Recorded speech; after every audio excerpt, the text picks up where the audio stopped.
It is game 2 between the Suns and the Bucks. The Bucks looking to even the series at 1-1. The Suns impressed in game 1. What adjustments do the Bucks need to make to take game 2? Wow, that's an important question, David Jacoby. You're going straight for the jugular with that one. The Bucks must do a better job of getting points in the paint. Layups and dunks by Giannis. Post-ups and jump hooks by Lopez. Post moves by Bobby Portis. I want to tell you guys a secret. Sarge is going to be out for the series. He has a knee injury. DeAndre Ayton has been fantastic this postseason. It's been a coming out party. But you know who their backup center is? Frank Kaminsky. You got to find a way to get DeAndre Ayton in foul trouble. You have to continue to attack him. You got to continue to make him work. And also, where's Jrue Holiday? You know how much I'm a fan of his game, and I know that's one of your favorite players. He's going to bring defense, and you pay attention to both ends of the floor. I don't. He's going to get assists. That's awesome. But you know what they're going to need? His points. The big three of Phoenix had 81 in game 1. They're going to need Jrue Holiday to score the ball. And for anybody out there that's saying, oh, Giannis is back, that's going to affect his productivity. No, it's not. No, it's not at all. They can do actions together. He can do one-on-one actions on either side of the floor. He has a post game for his size. He just has to be aggressive. Those have to be the adjustments. Points in the paint for the Bucks and aggression by Jrue Holiday.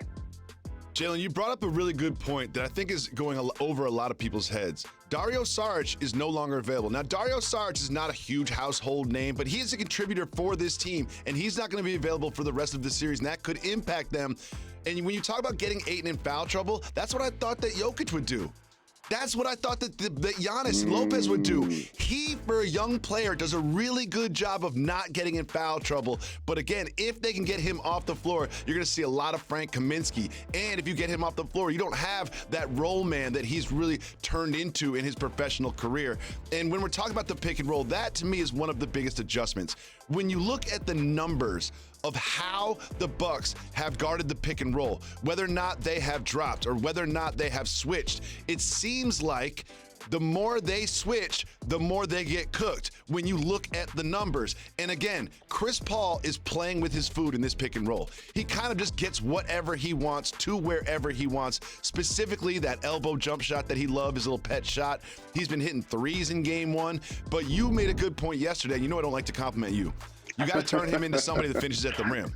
You got to turn Chris Paul into somebody who finishes at the rim, because he'll stop at the elbow and he'll shoot that step back easily. But if you turn him into that, that's going to be effective. One of the stories of game 1 was how many times the Suns got to the line at home.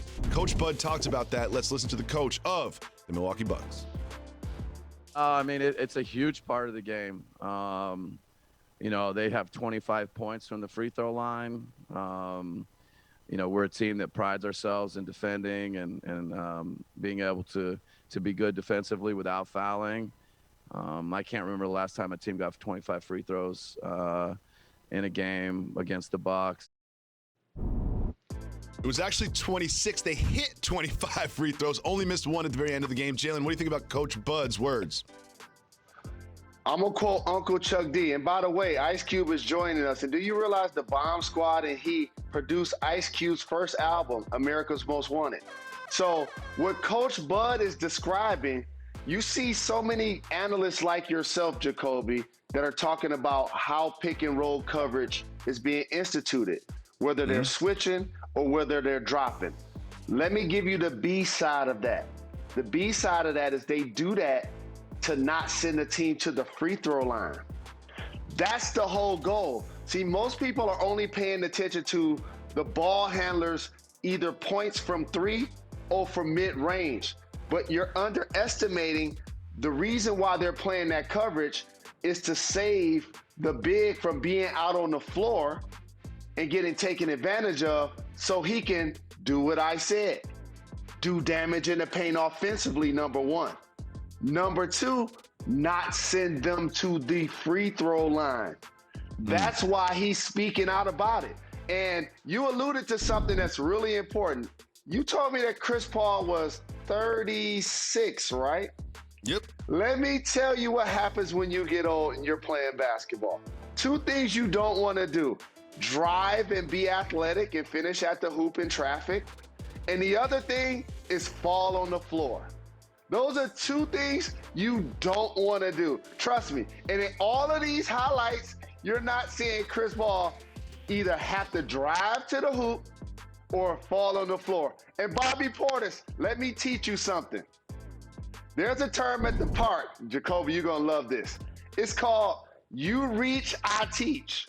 Mm-hmm. Who taught you that you was going to be at the three-point line and you was going to rip CP3? Slapping the floor, Right, like up in his pocket, Let 30 me be feet from that the guy to say basket. that. Let me give y'all some inside basketball, okay?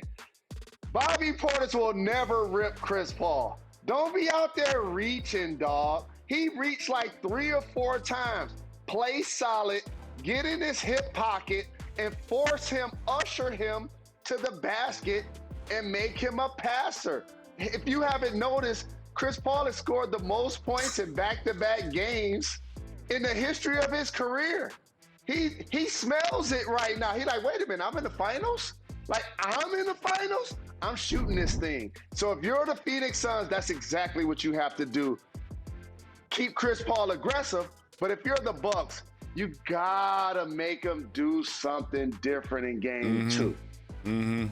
And as always, we're going to talk about the big three for each team. But if the Bucks can get a couple key threes from Bryn Forbes, get a Connaughton three, he showed up a couple times, maybe get a couple bucks from Bobby Portis. They need those others to contribute as well if they're going to take game 2.